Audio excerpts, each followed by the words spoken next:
Chicken pot pie is just one of those comforting meals that hits the spot every time, and now it's the perfect weather for it, so let me show you how to make it. Start by frying up 2 pieces of chopped bacon. I like thick cut. While that's crisping up, let's prep our veggies. Chop 1 whole yellow onion, take a Yukon potato and cut that into cubes. I took 2 celery sticks, cut that in half and gave it a chop.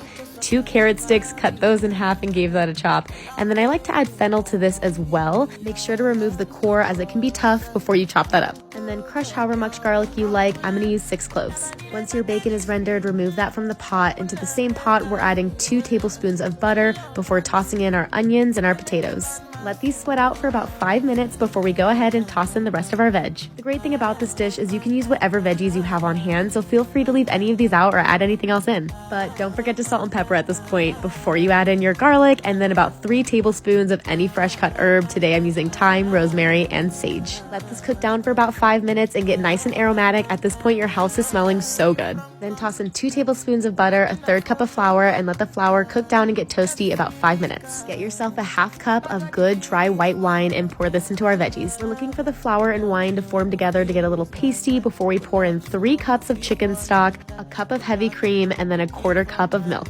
Give this a good stir before setting this to medium-low heat, bringing up to a simmer and letting sit for about 15 minutes so it can get nice and thick like so. Once thickened, add in about 3 cups of shredded chicken. I just pulled apart a rotisserie chicken that I grabbed at Whole Foods, but if you have time to roast a whole chicken, more power to you. Don't forget to throw your bacon back in, give this a good stir, and then I'm going to season this one more time with salt and pepper. I also threw in a little bit of smoked paprika because I throw that into everything, and then a handful of chopped parsley. Last steps are optional but delicious. Let this sit for another 10 minutes on heat before we butter up our cast iron pan. Some people choose to not have a bottom crust. I am not those people, so I'm going to go ahead and place in my rough puff pastry before loading in my chicken mixture. You want the pie to be really full before we place on the top crust.